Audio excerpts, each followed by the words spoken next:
So we talk about the triple D naman. So yung decisive decision, dedication, and then direction. So you have to make a decision which is going to be decisive. It sounds redundant, I know, especially kung ikaw ay grammar Nazi in English, but this is the essence of what a decisive decision means, diba? So you have to be firm, conclusive.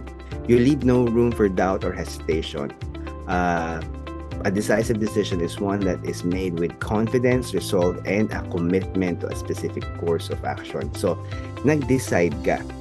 Hindi ka nag-wishful thinking na you want to elevate 2024 and I wish these things to happen. No. You make a decisive decision that you are just going to elevate your life ngayong 2024. So, that is the first step. Okay, that's very, very important.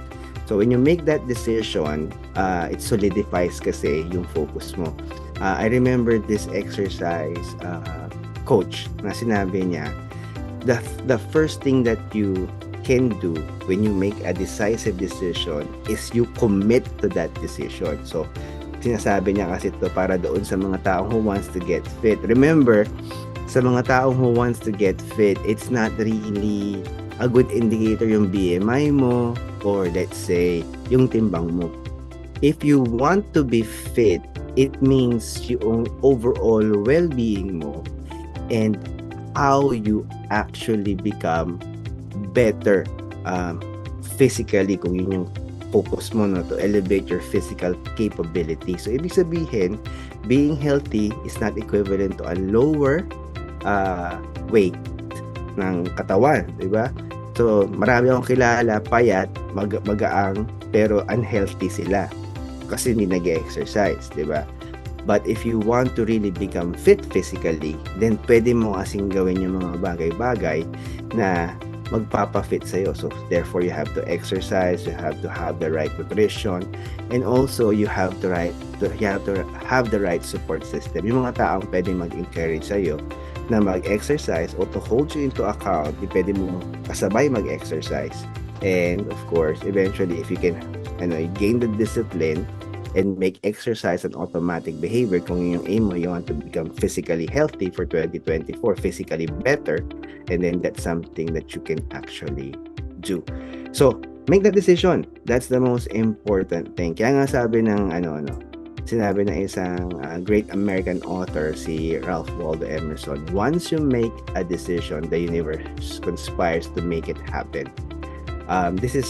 He is actually a very good writer if you're not familiar with him.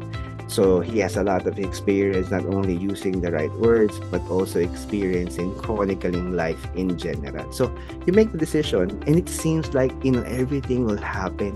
Ito yung, pwede mong offshoot ng, yung nausang word na, I'm manifesting. Diba? I'm manifesting this decision and it's going to happen. So, it's like psyching yourself up. It's like conditioning your mind. I have made this decision and it's going to definitely happen. So, decisive decision, remember that. If you're not familiar with Amelia Earhart, siya yung first woman who went across the English Channel non-stop airplane tawag dito journey. So noong mga panahon na yun, hindi pa ganun kasi yung mga aeroplano. So she was actually a pioneer in aviation. Sabi dyan, the most difficult thing is the decision to act. The rest is merely tenacity. Okay, so the most difficult step in a 1,000-mile journey is always the first. So you make the decision. So I encourage you today, make the decision after makapag-reflective practice, you follow through the reflective questions, then make a decision. Anong area ng buhay mo ang gusto mong i-elevate? You're going to look at the 7 areas of satisfaction that we normally talk about sa JDR101. It's spiritual. This is in no order of importance, but I normally put spiritual first. So spiritual, intellectual, relational, emotional,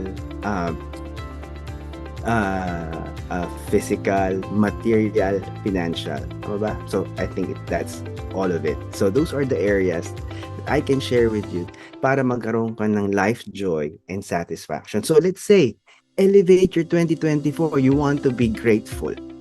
more grateful, more thankful, para maging maganda yung inyong perspective on a daily basis. Then, have a gratitude journal. You write things that you are thankful for. If you have eyes to see, be thankful for that, because a lot of people, millions of people are actually blind, diba?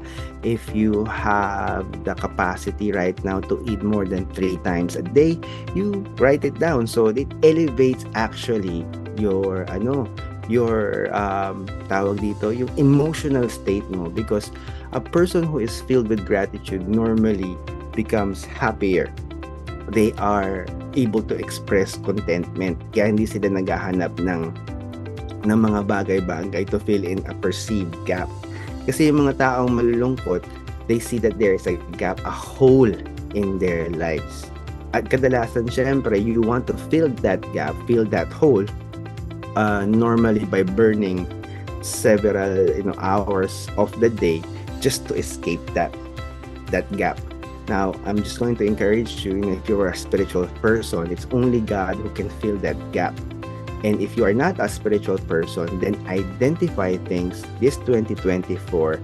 What are the things that you can do to fill that gap so that you may elevate your satisfaction and joy level? So, ang dami mong pwedeng gawin to elevate your life.